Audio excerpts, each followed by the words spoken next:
The 2016, where are we here?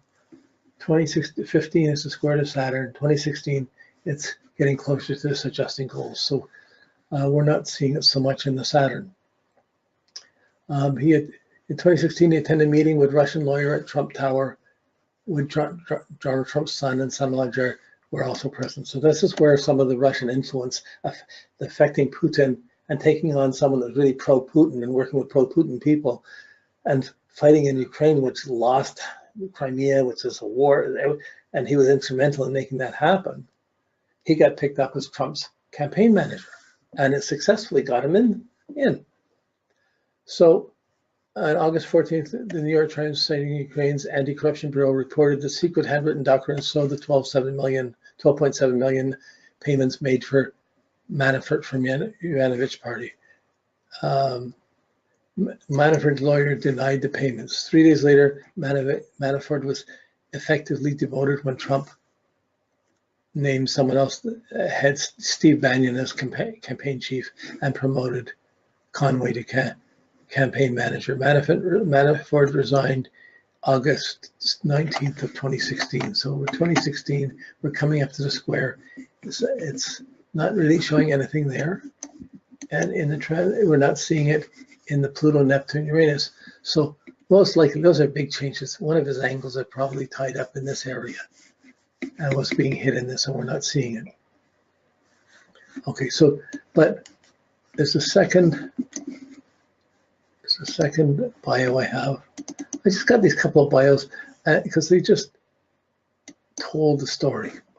But you see his Venus, Neptune, questionable finances, Mars pushing for it, and the Mars, Venus pushing, and the Sun pushing for it, making deals. He's the salesman, he's a pusher, he's going to, but he dealt with armies, militaries. He got himself a very prominent position. But there's more to this story. So the second one fills in some of the gaps here. And it's just, it's not so much just technically showing this, that you're just seeing it, the natal chart confirmed, and you're seeing the puzzles he's got into. He came from the son of a small town mayor to a jet-setting international politician, and now a prisoner in Virginia jail waiting for the verdict. This has different stories about him. I'm just telling you about his character. A week before Trump presidential campaign announced that it had hired Paul Manafort, a Yankees ticket specialist alerted him that his annual season tickets would soon be arriving at his 43rd floor apartment in Trump Tower, New York. Will you and Kathy be attending? The specialist said. Manafort's wife said, yes, Kathy and I will be attending. He replied, the 4 seats, the prime spots behind the Yankees dugout, with access to the owner's suite, cost $210,000 for the season. Mr. Manafort didn't have the money to pay for them. 6 months later, he still hadn't paid. So you see, one person, when he's spending money out of line, but running from it is another thing to this Neptune Venus. He didn't have any money to make payments on the. He didn't have any money to make payments on the $5.3 million loan he had just taken out against the Brooklyn brownstone house that he had, which was heading towards full foreclosure as he ran the Trump campaign. His political consulting firm was at least $600,000 in debt, and he hadn't a single client.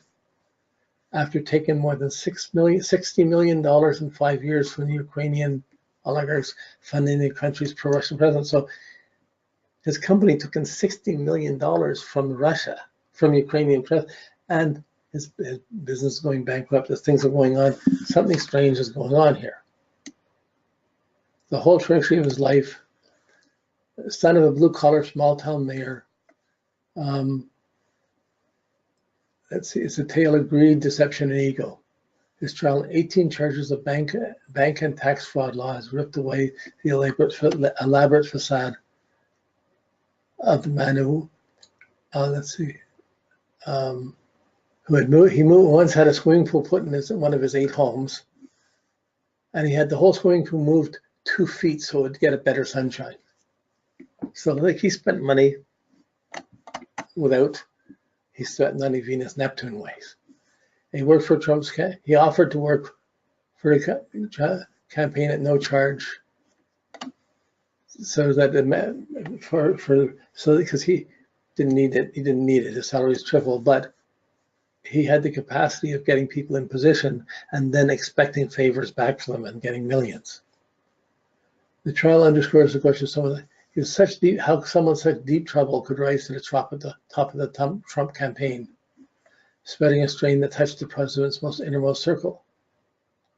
More than 20 witnesses and hundreds of exhibits have further eroded the notion advanced by President Trump that the special investigating the Russian interference is on a witch hunt. So, okay, again, I just clipped up the article, so I'm just reading it to get into so we can fill it. But I just did the chart. I found the history, and I thought, well, let's see what comes up. We're beginning to sense he was never the reliable or honest person. The trial is also suspected of small humiliations for Manafort. His once perfectly coiffed hair. Okay, so he's humbled now. He's gray and shaggy without the benefits of style. His shirts, which he once bought by a half a dozen for $1,500 each, are now delivered by his wife to a lawyer in a white plastic bag. So he's humbled. Okay. There's a betrayal of Mr. Manafort by Rick Gates, who had been by his side and then testified and admitted, well, he stole hundreds of thousands from Manafort. He explained how Manafort was making all this money. He pleaded guilty to a couple of charges. Let's see.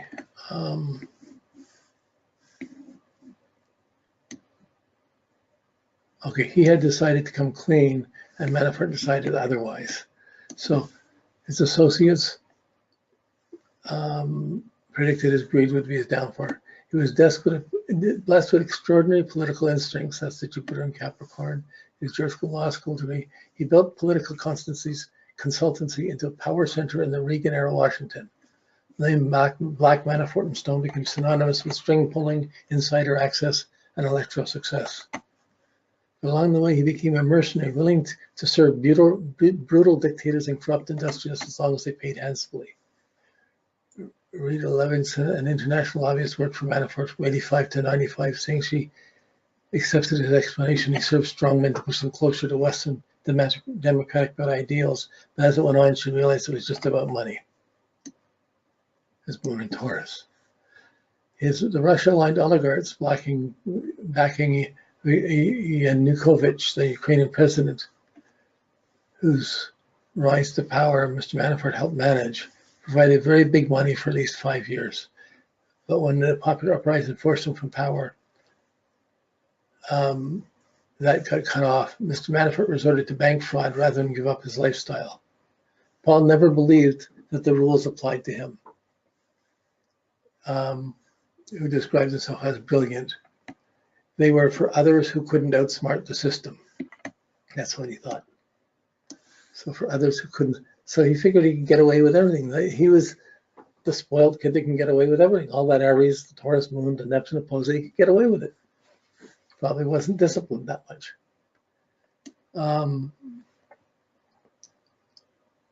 He got the political bump from his father. His father was a town mayor. And when he was in high school, his father was addicted over perjury in a scandal but never convicted. So he got some of his ideas from his dad from an early day, how to get out of things. As soon as he got a law thing, he gravitated towards Republican politics. He married. He already worked for Gerald Ford's campaign, would soon be hired by Ronald Reagan's. Tall, good-looking, with authority there. He thrived in political boiler rooms. He distinguished himself even more as lobbyist. He and two colleagues from his days with young Republicans in the Reagan campaign created two consulting firms that broke the mold in Washington, getting legendary success. Shrewd and aggressive, they would help elect politicians and then scored contracts to the same politicians on behalf of foreign businesses and interests. So as soon as they set someone up, they owed them and then they used that. So they made more money from the people they set in power, like business. After Reagan won the elections, we get calls from people if we wanted to lobby. I didn't think much of it, but Mr. Manafort knew it would be profitable.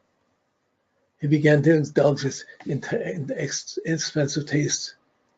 He was attracted to displays of opulence If it was expensive, it meant it was good. He questioned his Concorde flights to Paris and suites in the city's lavish hotels. And he struck out on his own, in part on clients on the Soviet state, on the Soviet, where Khrushchev and oligarch exercised control over entire industries. Washington seemed less hospitable. So as his things got difficult in the States, and he was banished from the Republican Party, or by a few people anyways.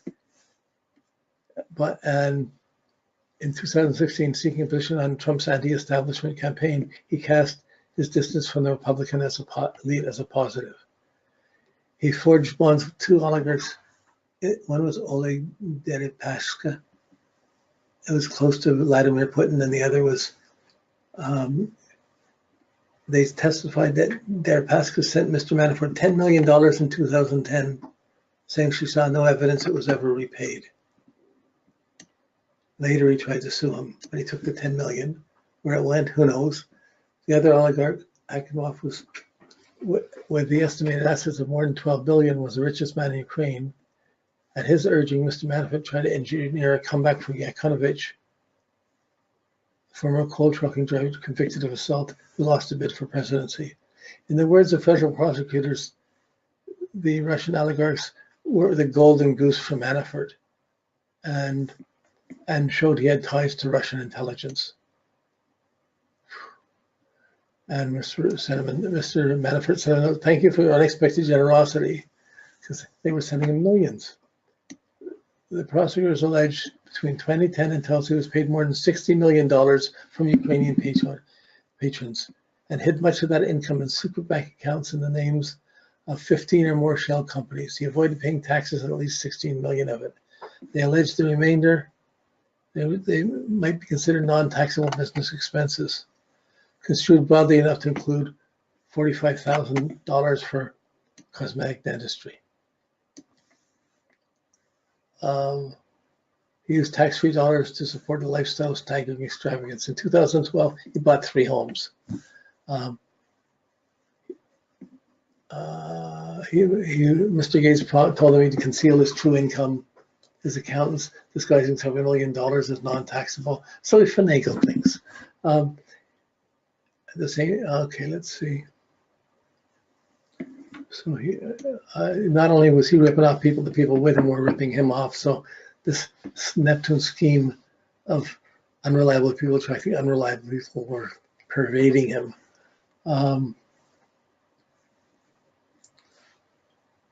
When he joined the Trump campaign in 2016, okay, let's see. He set up Mr. Gates. Let's see.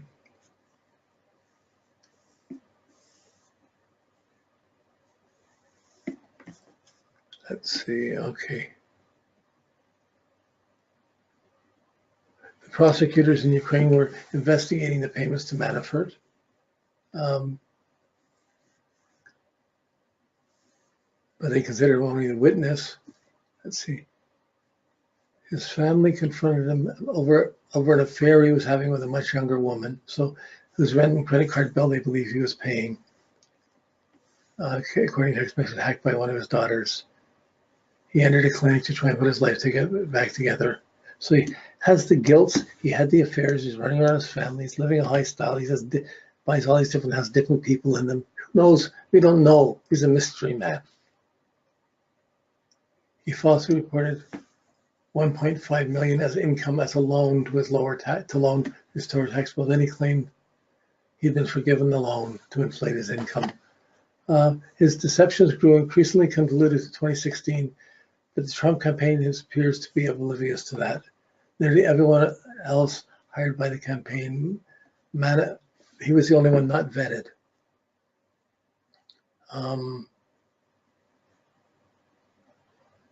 Let's see.